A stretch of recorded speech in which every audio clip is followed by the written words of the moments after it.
Bangladesh versus India high voltage football ম্যাচকে নিয়ে কিন্তু প্রচুর উন্মাদনা বাংলাদেশে। তো আপনার মতামত কি? আসলে একজন ফুটবল প্রেমী হিসাবে অবশ্যই নিজের দেশকে সমর্থন করি। আর বাংলাদেশে কিন্তু এই যে ফুটবল খেলাটা রয়েছে 25 তারিখে বোধহয় ইন্ডিয়ার সাথে জওহরলাল নেহরু স্টেডিয়ামে।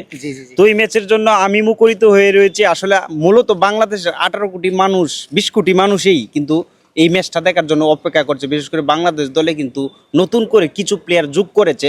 আসলে এই জিনিসটা বাংলাদেশ ফুটবলের জন্য অনুপ্রেরণার একটা বিষয় যে হামজা চৌধুরীর মতো বড় মাপের ফুটবলার যে কিনা ইংলিশ প্রিমিয়ার লিগ লেস্টার সিটিতে অলরেডি খেলে, ঠিক আছে।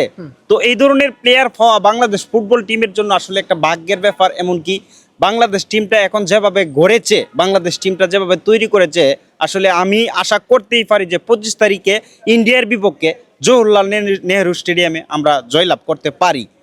তো হামজাকে নিয়ে যে এত উন্মাদনা, হ্যাঁ বলা তো যায় না, সে তো খারাপও খেলতে পারে সেই ম্যাচে। খারাপ ভালো আসলে ফুটবল খেলাটা এরকমই যে আসলে অনেক সময় দেখা যাচ্ছে যে ভালো খেলেও কিন্তু হারতে হয়। কারণ ফুটবল খেলাটা এরকম একটা খেলা, একটা গোল হয়ে যাওয়ার পর কিন্তু সিচুয়েশনটা পরিবর্তন হয়। আসলে কিভাবে খেলবে কিভাবে না খেলবে সেই হিসাবে আমরা ভালো খারাপ বা জয় পরাজয় আছে খেলাতে, যে কোনো খেলাতে আমরা চাই যে হামজা চৌধুরী দলে ঢুকেছে, নতুন যারা আছে, জামাল ভুঁইয়া আছে, তারিক কাজী আছে, অনেকেই আসলে যে মুরসালিন ভালো খেলে থাকে, আসলে অনেকেই আছে ম্যাচ উইনিং করানোর মতো। আমরা চাই যে বাংলাদেশ ফুটবল টিমটা যেভাবে এগুচ্ছে এবং যে টিমটা তৈরি করছে এই 25 তারিখে জয়লাভ করবে ইন্ডিয়ার সাথে, এই আশাই ব্যক্ত রাখি একজন। আচ্ছা ওকে, তো আপনি আসলে বলতে চাচ্ছেন যে 25 তারিখে বাংলাদেশ জিতবে, কিন্তু এই পর্যন্ত কিন্তু ইন্টারন্যাশনাল ম্যাচে অনেকবার মুখোমুখি হয়েছে ভারত ভার্সেস বাংলাদেশ, একবারও কিন্তু জয়ের সন্ধান পায়নি বাংলাদেশ। তো এবার কি ইতিহাসের পাতায় কি নতুন করে লিখতে পারবে কিনা? না, জয়ের সন্ধান পাইনি বলতে গেলে জয়ের সন্ধান পেয়েছি বেশ কিছু আগে এইগুলা। বর্তমান সাম্প্রতিক সময়ে কিন্তু ভারত ফুটবল টিম কিন্তু অনেকটা এগিয়ে।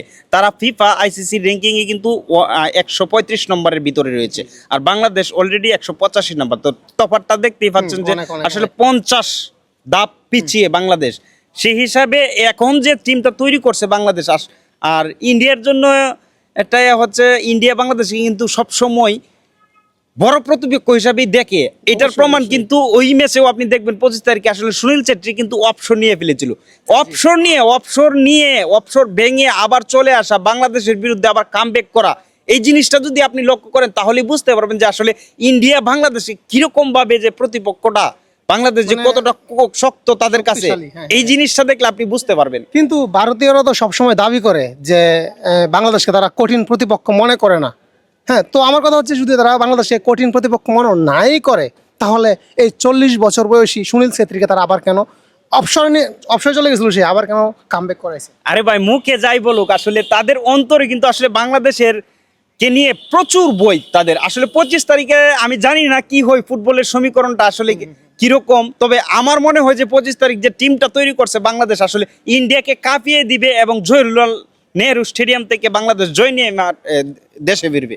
ওকে, আপনি কাকে এগিয়ে রাখবেন, সুনীল ছেত্রী নাকি হামজা চৌধুরী? নিঃসন্দেহে হামজা চৌধুরী একজন বড় মাপের ফুটবলার, সেটা কিন্তু তার ফুটবলের সমীকরণ, ফুটবলের অনুকরণ এবং ফুটবলের যে লেভেলে সে খেলছে, লেস্টার সিটিতে খেলছে। আর সুনীল ছেত্রী যদিও আন্তর্জাতিকভাবে কিছু গোল করছে বা আন্তর্জাতিক অনেকগুলো গোলই তার এতে আছে, তবে আমি মনে করি বর্তমান সময়ে ফিটনেস বলেন, বড় ক্লাব বলেন, সব কিছু মিলিয়ে অবশ্যই আমি হামজা চৌধুরীকে এগিয়ে রাখবো।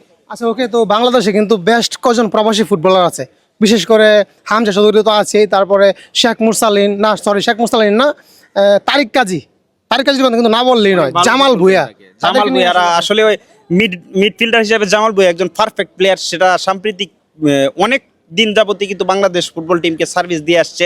আর সব কিছু ঠিক থাকলে ইনশাল্লাহ আমরাই জয়ী পাবো 25 তারিখে, এই আশা করতে পারি। আচ্ছা ওকে, তো আপনাকে অসংখ্য ধন্যবাদ, এবং ভাইয়ের কথা কতটুকু যুক্তিসঙ্গত হয় আর মাত্র কয়েকদিন পরে কিন্তু আমরা দেখতে পারবো। সবাইকে অসংখ্য ধন্যবাদ। আল্লাহ হাফেজ।